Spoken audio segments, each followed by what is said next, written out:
Order, and at this point ask anybody to declare a pecuniary interest, either now or if it rises down the agenda. Action items, Bruce County's 150th celebration. Who would like this? Through you, Mr. Warden, I will turn it over to the chair, and the honorary chair being Anne-Marie Collins, and past Warden Ron Oswald.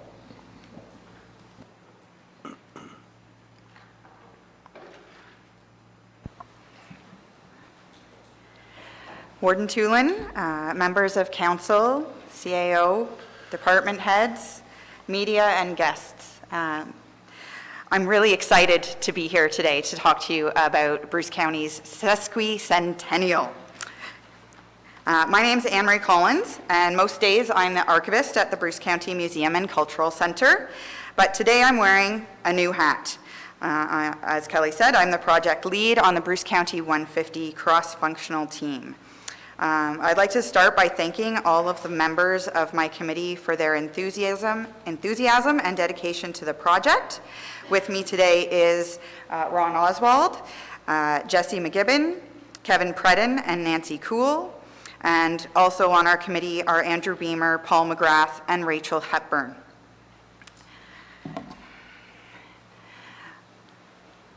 So, Bruce County's 150th is 2017.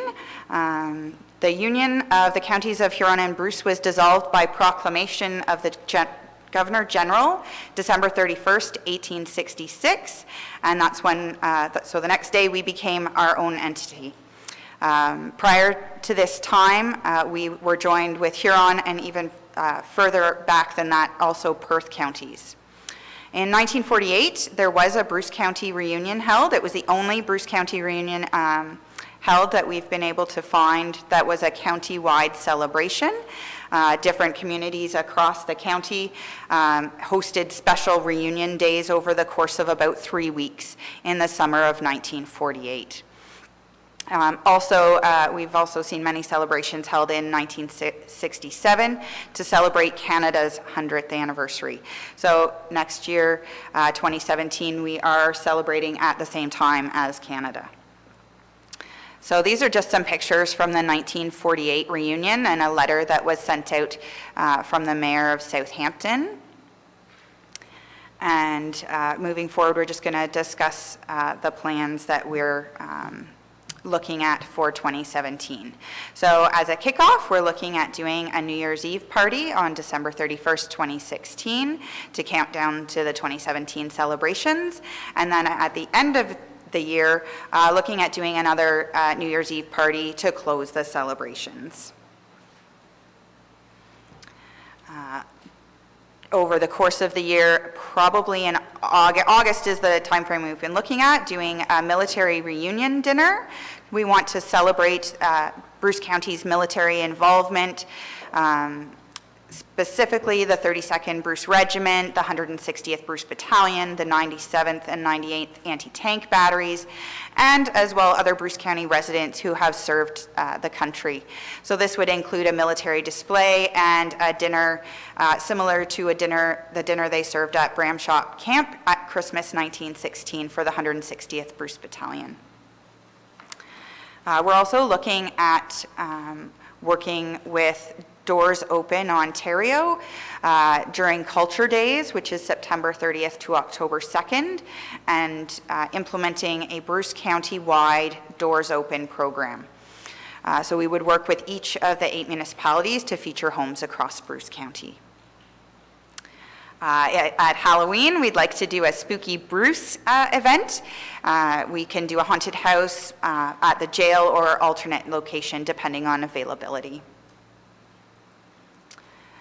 One of the initiatives we're looking at really to cover the entire county of Bruce, because we are quite a large geographic area, is our outreach events. So we are looking to create an outreach trailer with an exhibit within it with the Explorers of Bruce theme. So we want to attend a minimum of 12 events across the county and gather stories of people from or visiting Bruce County to share on the Explorers of Bruce website. So that will actually be within the 150th website. So some of the events we might attend are places like Wyerton Willie and Port Elgin Pumpkin Fest, the Bruce County Heritage Farm celebration events in August, the Bruce Power Fireworks, Canada Day events across the county. Those are just, we haven't confirmed with anyone, but there's a large list of events that we can possibly attend. We are also working with the planning department on the 2017 Explore the Bruce Passport. So the stops that they're looking at for 2017 will include stops with historic significance, and bonus stops will include the outreach trailer and events that we're hosting.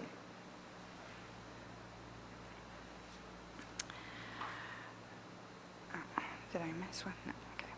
So our marketing will include the brucecounty150.ca website. It will be launched pending council approval of the plans we're presenting today. We also plan to use social media and other online marketing opportunities to promote the Bruce County 150 projects and events, and have a limited amount of print material and radio advertising as budget permits. So print material will include Explorers of Bruce, so keeping around that theme, as well as radio ads to keep the theme consistent. So this is one of our Explorers of Bruce up there. J.H. Scougal was the town clerk in Kincardine, and he never did a shabby thing in his life, and that was from his obituary. So you know it has to be true. We're also looking at some legacy initiatives. So we want some part of these projects to exist after our 2017 celebrations. So we're looking at an art installation. So using an RFP process, commission an artist to create an art installation that represents Bruce County's past, present, and future. As well as doing tree planting, so planting trees across Bruce County and gifting trees to each of the municipalities, First Nations communities, and bordering counties, and plaquing those trees commemorating our 2017 activities. Another legacy initiative we're looking at is a time capsule. So we're also find that wellness is really important in our communities. So looking at some events including curling fun spiel, hike bike challenge, which could be connected with the passport initiative, celebrating Tartan Day on April 6th.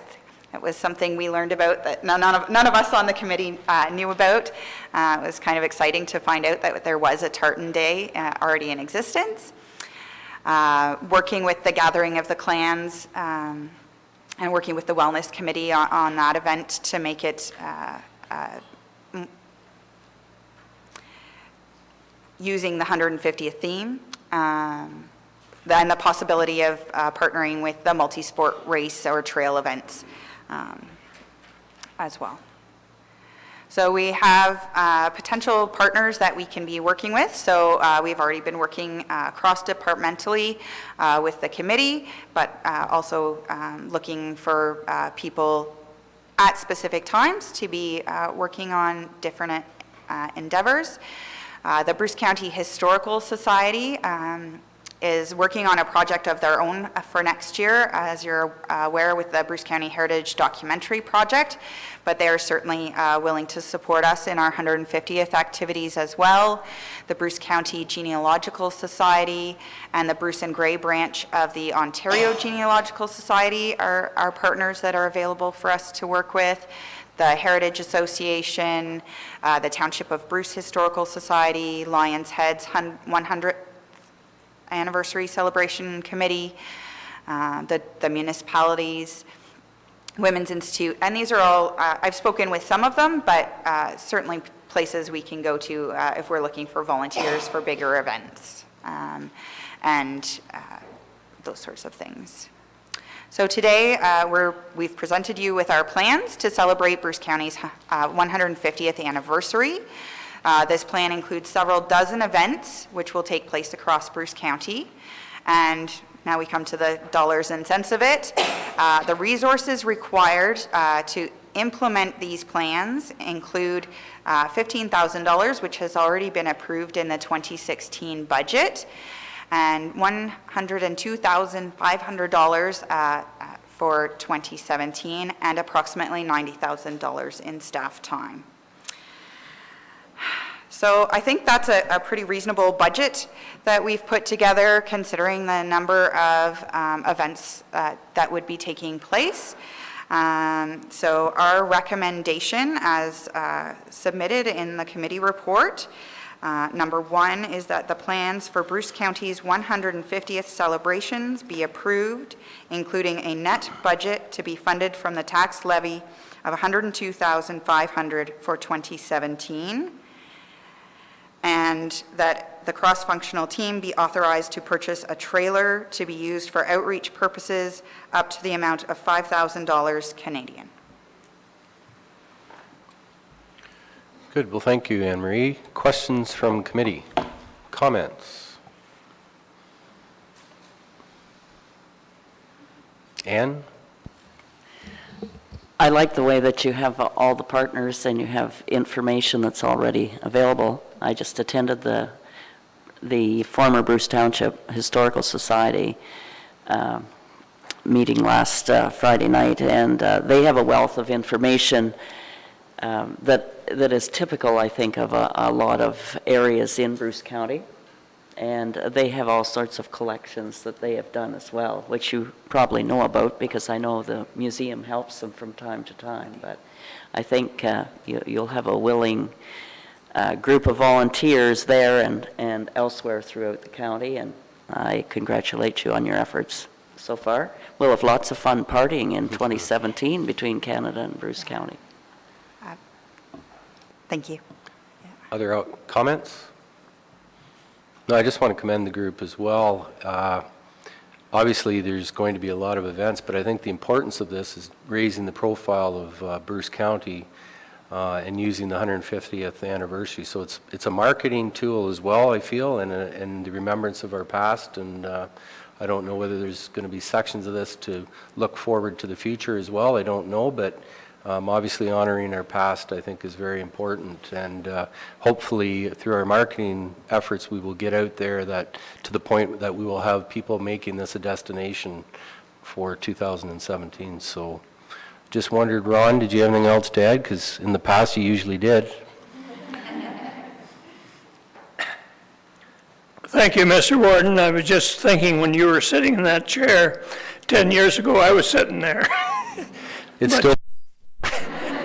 There's a lot of history in Bruce County, over 150 years. And I was just thinking the other day, you know, 150 years ago, I wonder what their county logo was. It could have been a team of heavy horses and a Hereford cow, maybe. So in 100 years from now, we want to know what their new logo is. So we have to move on. But you know, there's a lot of history in Bruce County. And I am told by the old timers that most of it happened right here in Walkerton in the Hartley House Hotel after midnight.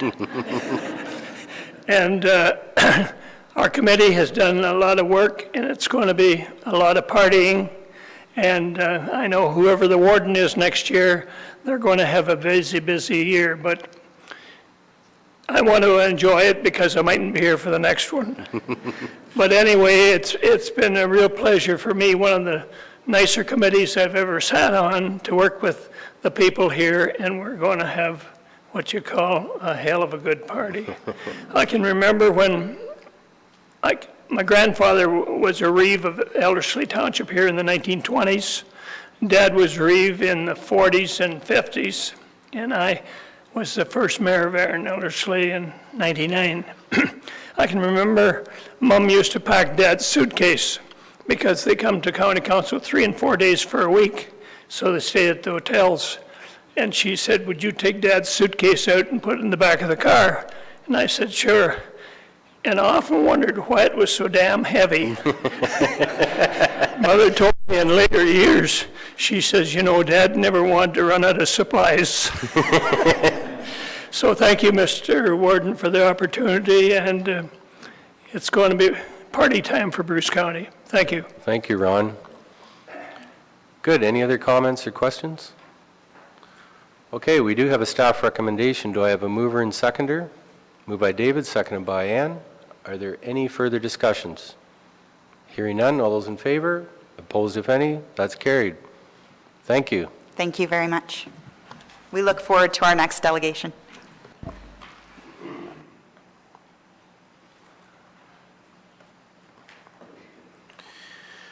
Okay, next up, the cross-functional team, final report, the rental travel mileage policy. Kelly, I'll turn that over to you. Through you, Mr. Warden, I will introduce the members of the cross-functional team who are here, and I'll start from left to right. So first is Angela Schmidt. Beside Angela is Vicki Lai. Beside Vicki is Lynn Hatton, and beside Lynn is Susan Wolf-Dales. And on behalf of this committee, I want to just sort of set a bit of groundwork before they do their presentation. This group were tasked with the wonderful job of reviewing our mileage policy is how it all started, and to modernize it and figure out a way to make it a bit better of a policy for our staff.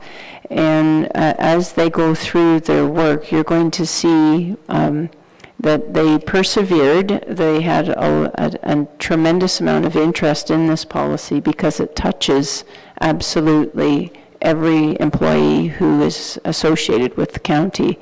And to their credit, as I say, they persevered, they were resilient, and what you're seeing is, I'm convinced, will be the envy of many counties, assuming that there's ultimate approval for the three policies that are before you. Thank you. So we've all had an opportunity to read and have a look at the policies. Vicki, did you want to just make a brief comment or two?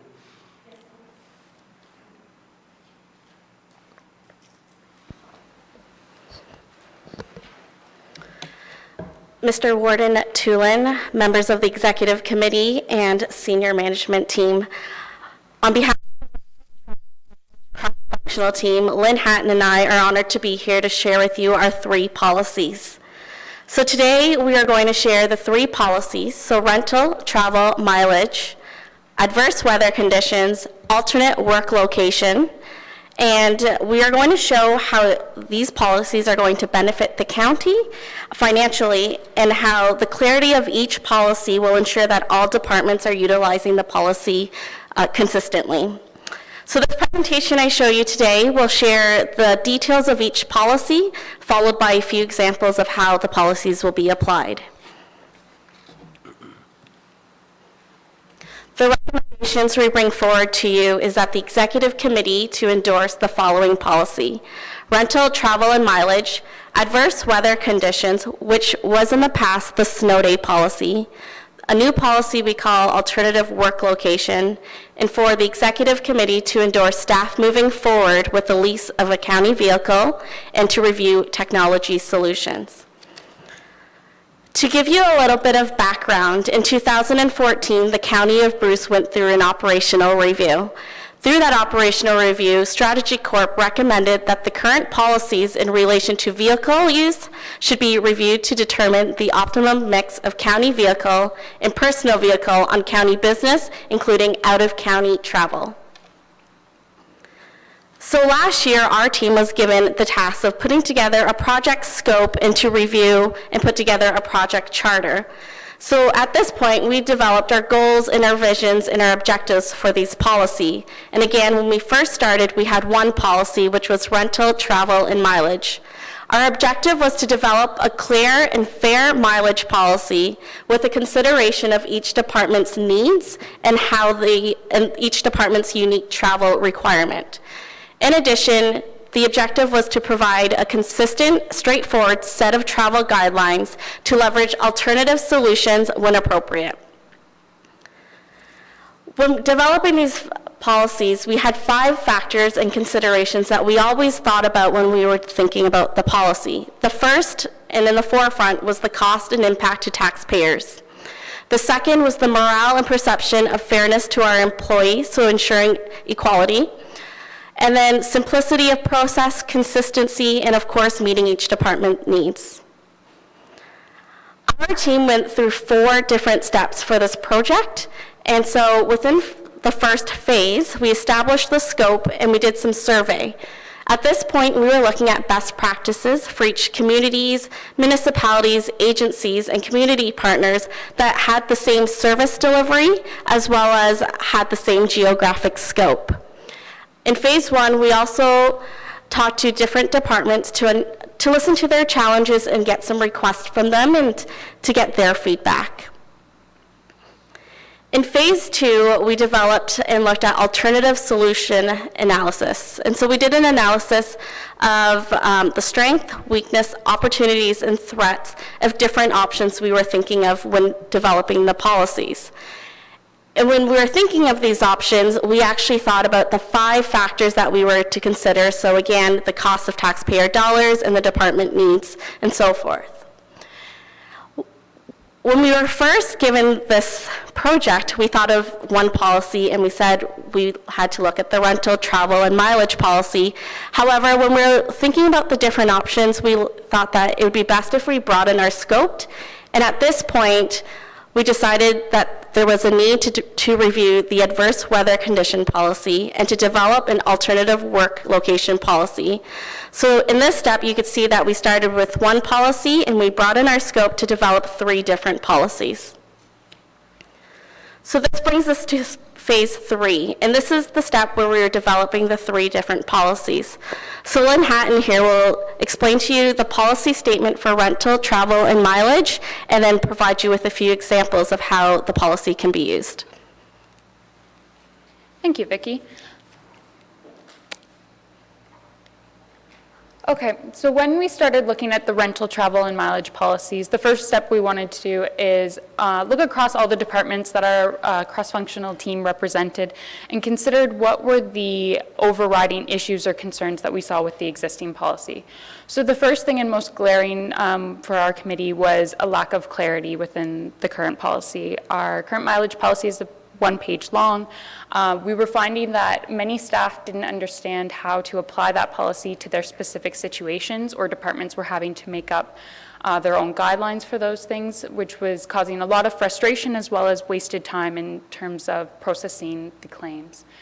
In addition, there was some questions over what the insurance coverage was when an individual was driving their personal vehicle versus a rented vehicle or a county-owned vehicle for county business. And we wanted to make sure that there wasn't any additional risk for the employee that wasn't being considered. There were also safety concerns when you looked at renting vehicles. Often we don't have the option of getting access to snow tires, and as many of you know, our winters are not always the nicest if you don't have snow tires on your vehicle, so the safety side for our employees was also important. It was clear that we needed to come up with a clear definition between personal and business travel, both for the understanding of the employee in the county, as well as ensuring that we didn't create a taxable benefit for the employees that would need to be reported on their T4 statements. We wanted to make sure that our policy covered not only the mileage that was traveled that you could claim, but also how we would address time spent traveling in terms of compensation for that as well. And finally, some of the more one-off scenarios like conferences, if people were attending night meetings, there was a lot of uncertainty of how to go about processing those claims. So with those pieces in mind, we moved forward trying to create a new policy that took these things into consideration, which leads us to our new guidelines for the mileage policy. So we've taken the mileage policy and broken it into multiple scenarios, as many of our staff have different situations they work under. So the first thing we need to do is identify what we consider to be a regular work location. So a regular work location is any work location that an employee frequents at least once a week or more, and the employees will not be compensated for travel between home and a regular work location going forward. So the importance of this is ensuring that employees aren't compensated for personal travel, but are still compensated for any travel that is related to the course of business. So opposite regular work location is any travel to an other than regular work location, which is when an employee starts and/or ends their trip somewhere other than their regular work location. Mileage will be paid from point of origin to destination or regular work location to destination, whichever is less. So a good example of when this is going to apply would be attendance at a conference, as that's not somewhere that you would regularly be traveling. Next, we have employees who have multiple regular work locations. So if an employee has multiple regular work locations, only travel by the employee between work locations is considered business travel. So their first and last trip of the day from home to that regular work location is considered their personal travel.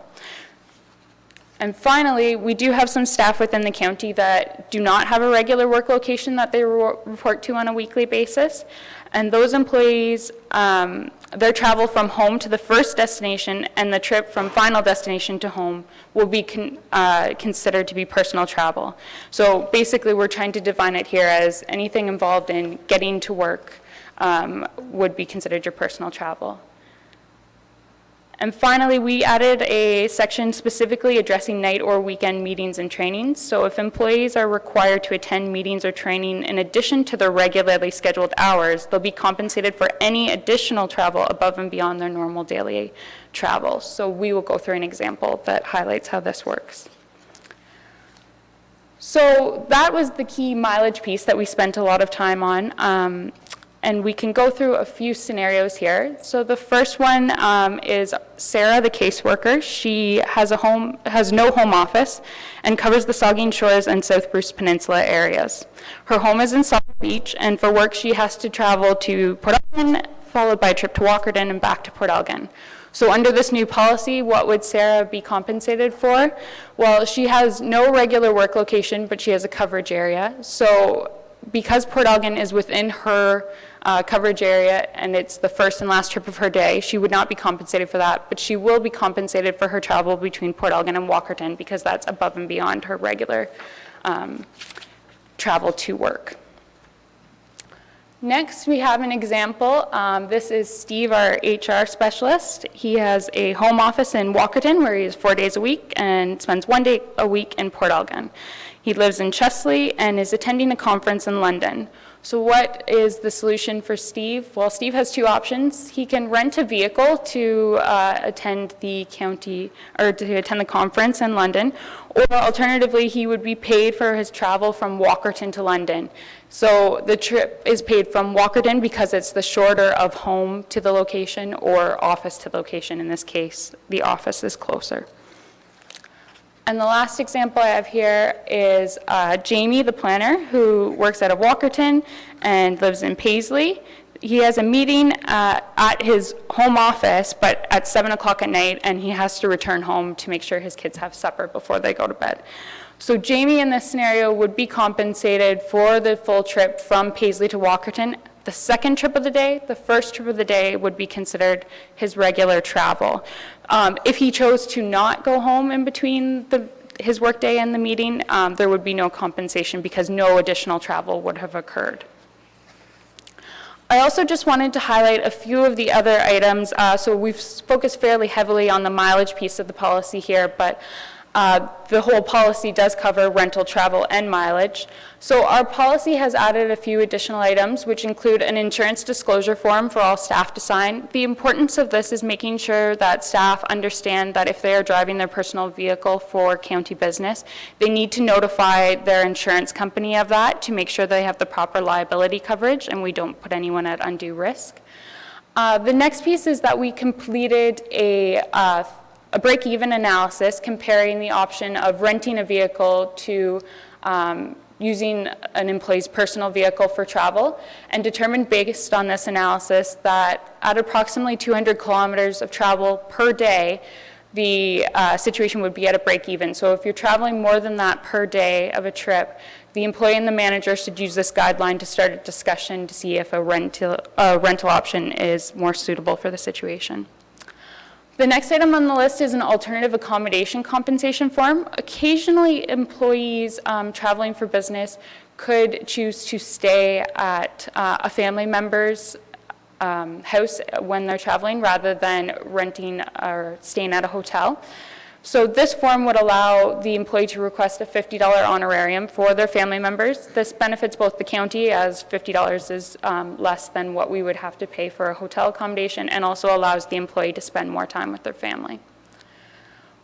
Our next items refer to the meal allowance. So the first piece is that we're suggesting that for any employee that is required to work 3 hours or more of overtime on an unplanned basis would be allowed to have a meal ordered for that night.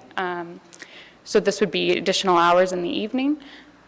And then next is that we have removed from the policy, you would no longer be allowed a meal allowance when traveling to another county facility, as their facilities would be available to staff to have their lunch. And then finally, our last statement is just, was a rare situation, but we wanted to put it directly in the policy to ensure it wasn't happening, was the fact that employees should no longer be transporting clients in their personal vehicles due to the additional risk involved in that. So now I'm going to pass it back to Vicki to go through our other two policies. Just to mention another highlight for Policy 1, the rental travel mileage policy, is one of our recommendations is to lease a county vehicle for the Walkerton Administrative Building. And the main reason is when we calculate the amount of time staff is renting a vehicle, it is approximately 15,000 kilometers. So our recommendation is to lease a vehicle, an intermediate size vehicle for 15,000 kilometers. So adverse weather conditions is our policy number 2. So this policy outlines the different work options for staff during adverse weather conditions. So in Bruce County, we know we have our winter storms, and there's many days some highways are closed. So on days when adverse weather conditions prevent an employee from reaching their normal place of work, but another county facility remains open, employees are encouraged to do the following 2 options.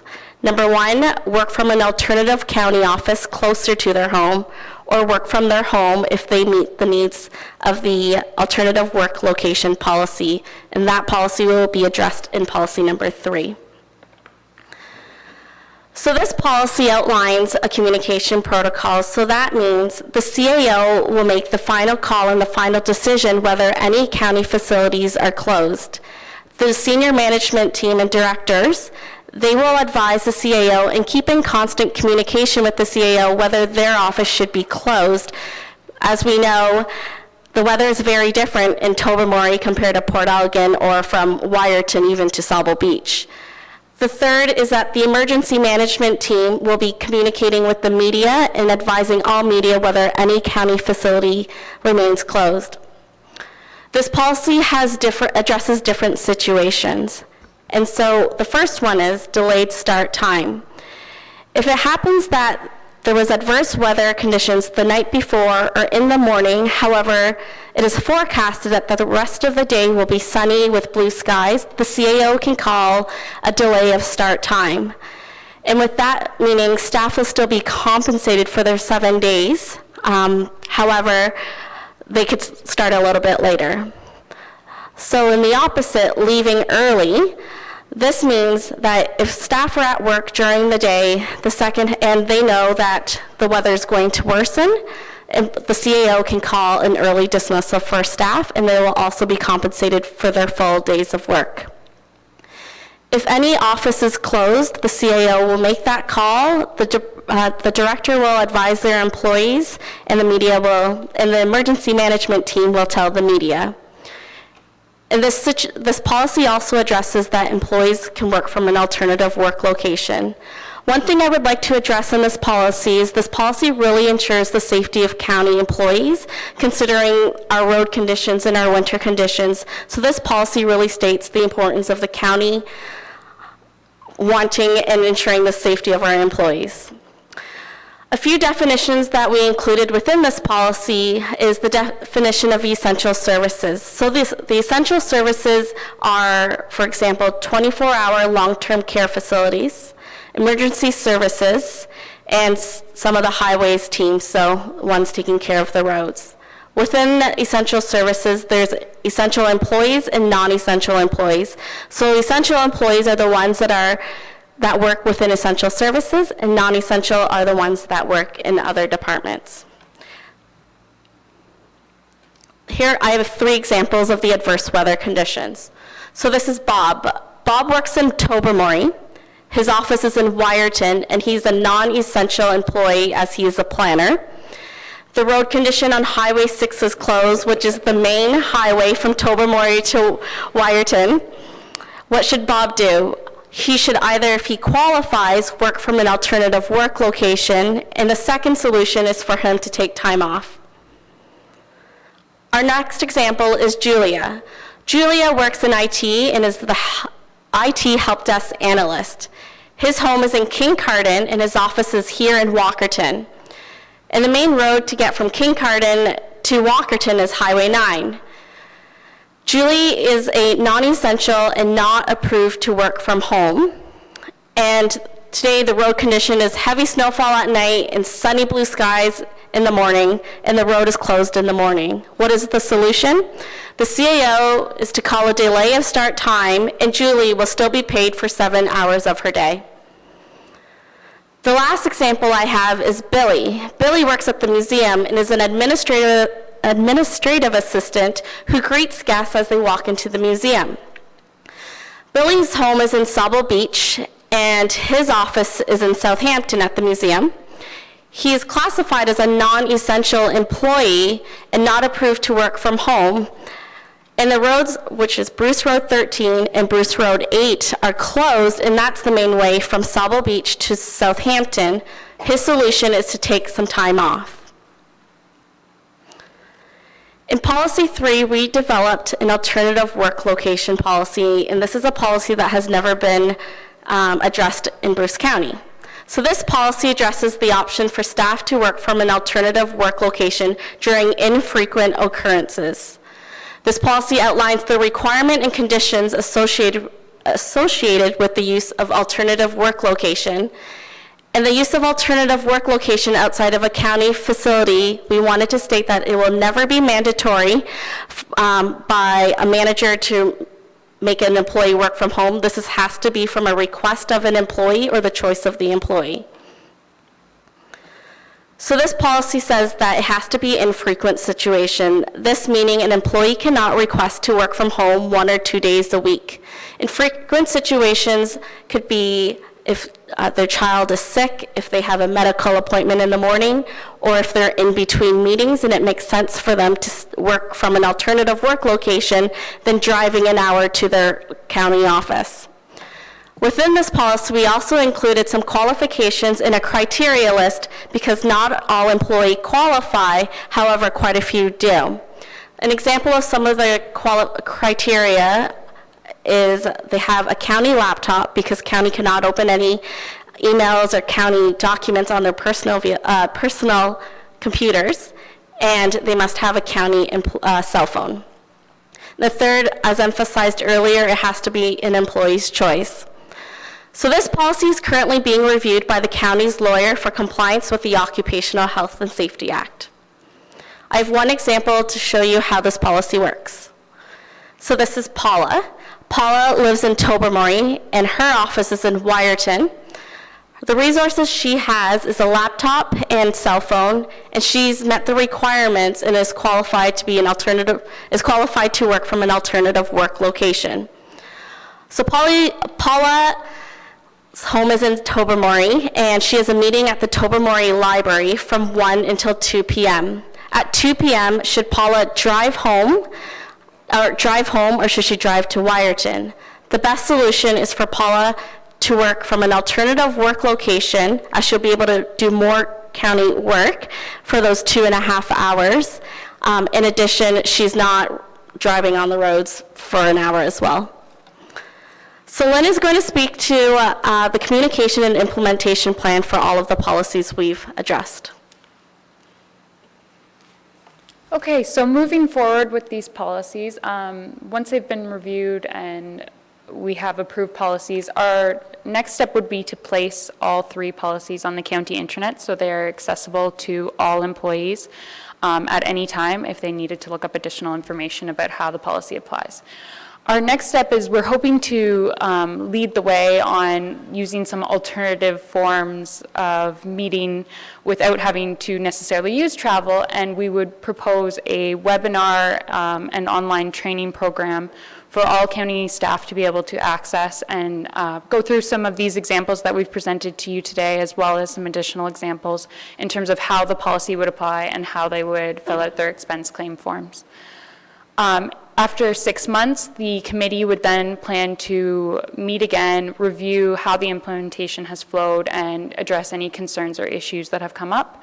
Our targeted implementation date for these policies would be September 1st. Our hope is that over the course of the summer, we would be able to provide the training to all staff across the county through the online training portal, and ensure that by the time that they have to actually implement these into their processes, they would have received the training. So, in conclusion, we set out at the start of this process to create a clear and consistent policy for the rental, travel, and mileage policy.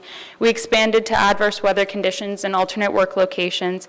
And while we did this, we wanted to balance the cost implications as well as the implications for the morale and fairness perceived by our employees. And we're happy to present these policies to you today. As a result of all this work, we are here and requesting that the Executive Committee endorse the 3 policies and our additional recommendations. So on behalf of the Rental, Travel, Mileage Cross-Functional Working Group, I'd like to thank you for your time this morning. Thank you, Vicki and Lynn. Very detailed report. Questions from the Executive Committee? Sorry, Committee, not the Executive Committee. Mike? Thanks, Mr. Warden. I see one vehicle for, and I think it's a good idea. I think you put a lot of work into this, and I think one vehicle, I just wonder how, I'm sure there's going to be more than one request on an occasion there. I guess it'll be just kind of like a first come, first serve, or would there be, you know, is there some thought to say maybe one won't be enough in the future? Through you, Mr. Warden, at this stage, the committee also had the opportunity to look at what was done with affordable housing and the vehicle that was acquired a few years ago. So the expectation is that there would be a review done if 2 requests came in at the same time, in terms of does it make more sense to use a rental, for example, if you're going for the day or you're going for 3 days for a conference. In that case, it would probably make more sense to use the county vehicle for the non-conference travel. So that there would be an assessment done on a case-by-case basis. At this point, I would offer that the staff will do an assessment, assuming there's endorsement for the leased vehicle, to see whether or not one is enough. Looking at the history that the committee, or the cross-functional team, I should say, what they analyzed is it looks like one vehicle will most likely be enough based on historical need. Paul?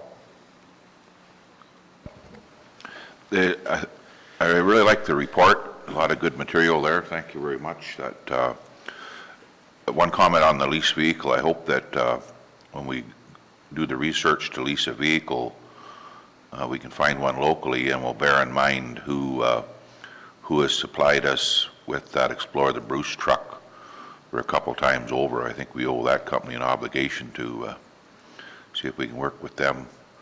And the other thing on the mileage and the lunch, I think the policies that are being created here are excellent. But how does that affect, is that strictly for non-union? How does that play out when we already have a different set of policies in union contracts? I would, yeah. Through you, Mr. Warden, the county would respect the all the elements that are covered in collective agreements. These policies would not supersede what currently exists. Other comments? Just the 5 points you had down there, would it be a good point to maybe put a 6 there, being safety of the employees of Bruce County as part of that thought process? Just a thought. And then also, we're going to be receiving a report later on in corporate services with regards to, if it's approved by committee, about the charging stations. Should we be looking at electric vehicles? Just a thought, especially with the new climate change plan coming out, that there could be $16,000 per vehicle for electric vehicles. So just a thought in that process. And I do like the winter roads policy. I think that was a policy that was overdue. And again, the safety of our employees. We shouldn't be driving the roads if the roads are closed, and we shouldn't have those expectations. And Chris, sorry about the essential services portion of that report. So anyways, if there's nothing else, we do have a staff recommendation. Do we have a mover and seconder for that staff recommendations? Ann, do I have a seconder? Robert, are there any further discussions? Hearing none, all those in favor? Opposed, if any? That is carried. Thank you. Thank you very much for the work. Thank you. All right.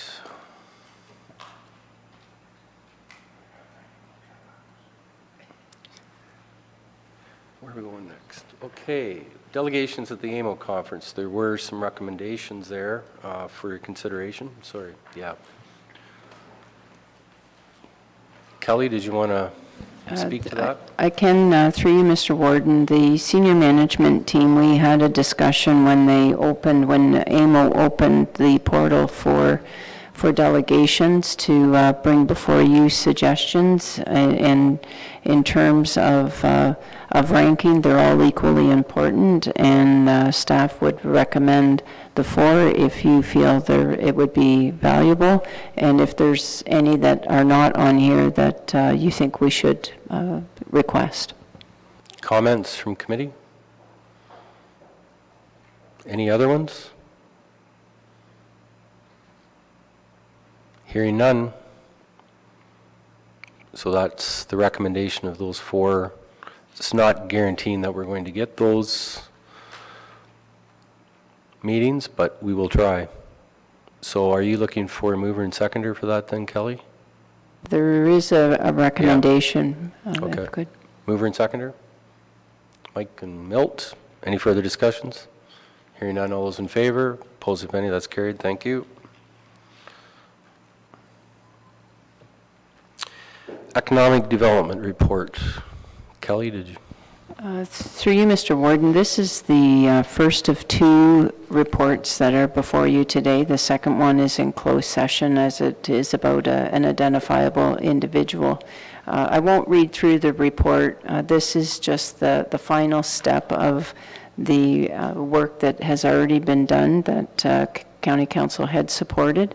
Effectively, what's before you is the memorandum of understanding, and staff are seeking the approval to sign it. I will point out, at one of the meetings, the point had been made, I believe it was by Councillor Eagleson, in terms of the timeline, and that has been adjusted. So at this point, it is from, the suggestion and request is from current to June 30th, 2018, with a 1-year extension to June 30th, 2019, subject to Bruce Power agreement, and the cost-sharing arrangement would stay the same. Okay, thank you, Kelly. There's a recommendation. Mover and seconder. Ann, Mike, any further discussions? Mike? Just in the MOU, or memorandum of understanding, in the latter part of it, it talks about the steering committee and getting representation from 5 other appropriate organizations in Bruce County, and Bruce Impact Region, and I just wonder how we're going to select those, or who will reach out to? Through you, Mr. Warden, the thought at this process, or at this time, is with this being approved, the primary group would convene, being the 2 representatives from Bruce Power the two staff representatives, I should qualify, from Bruce Power, and the elected official being the warden from the county, and the two representatives from the communities of Saugeen Shores and Kincardine. The expectation would be that from a staff perspective, we would be making the recommendation that at a minimum it be expanded to include other local municipalities within the county, and where appropriate and maybe subject dependent, it would have members of various bodies also invited based on subject being discussed. Any other questions? David? I think that's really important that, that this process involves the lower tier municipalities in some way. I'm not sure just yet, as you say, how that's going to happen, but there needs to be a connection between this EDO and the lower tiers. Any further comments? Hearing none, all those in favor? Opposed, if any, that's carried. Thank you. I think that's, yes. All right, just going to go back.